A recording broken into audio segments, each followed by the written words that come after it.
Hi guys, every so often new trends start appearing in K-pop, and while some trends can be great, others can get tiring and annoying pretty quickly. In this video I will talk about some trends that I personally wish to see disappearing. I'm sure you must have some trends in mind as well, so feel free to tell me yours in the comments. Now let's start.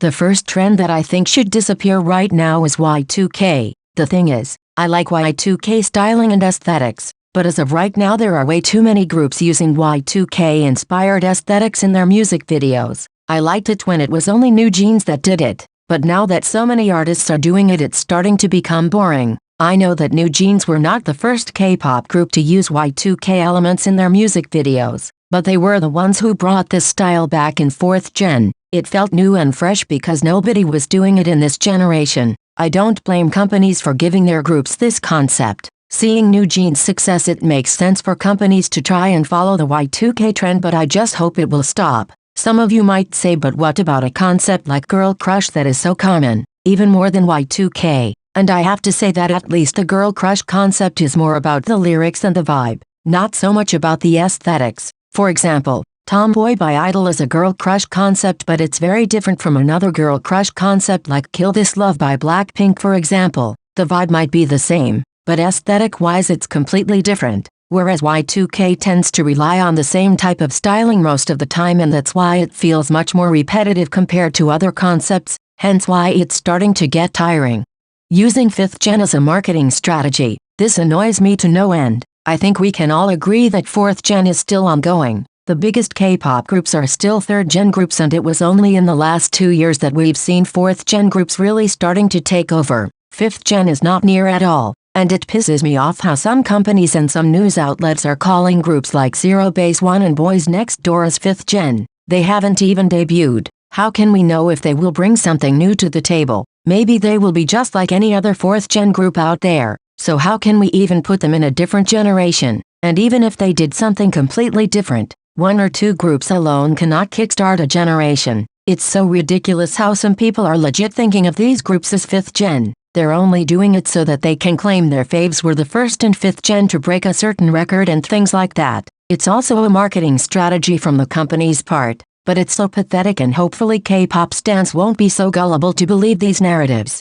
I just don't get the appeal of virtual idols, and I don't even get how companies can benefit off of them. Of course, companies don't have to pay virtual idols like they do with normal idols, but there are many disadvantages in having virtual idols. First and foremost, the lack of a solid fandom. I just don't think anyone could genuinely become a dedicated fan of these groups, especially not in K-pop where the relationship between idols and fans is so important. And then there are so many things that you cannot do with virtual idols, like how are you ever gonna hold a fan sign? How can you put out a steady amount of variety content? I just don't think virtual groups can last in the long run, especially groups like Mave where every idol is virtual. But I'm also not a big fan of groups with only one virtual member. Things must be so awkward when filming content and having the members talking to a wall pretending it's a person. And let's think about members having to split their lines with someone who isn't even real, someone that is maybe even gonna overshadow them. I just hope this won't become normal in the future.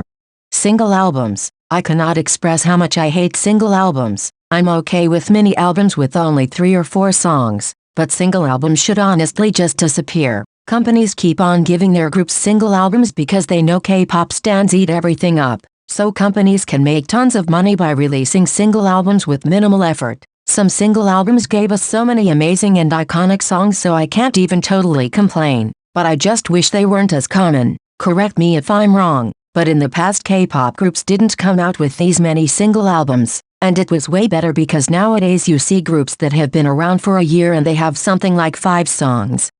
I miss when most albums used to have 2 or 3 versions. Nowadays there are too many albums that have way too many versions. I'm also talking about members' versions, especially in groups that have many members. I get why companies do it. It brings them a lot of money, and I doubt they will stop putting out these many versions. But for the sake of K-pop stans, I wish this wasn't the case. It can be frustrating for album and photo cards collectors. I can't even imagine the amount of money these people spend in order to complete their collections. Everyone is free to do whatever they please with their money, but it annoys me how companies are literally being so shameless. 17 literally has like 13 album versions, one for each member. And if I'm not mistaken, their latest album had something like 900 photo cards. That's literally insanity. I wish albums just had like 3 versions at most, but maybe that's too much to ask for.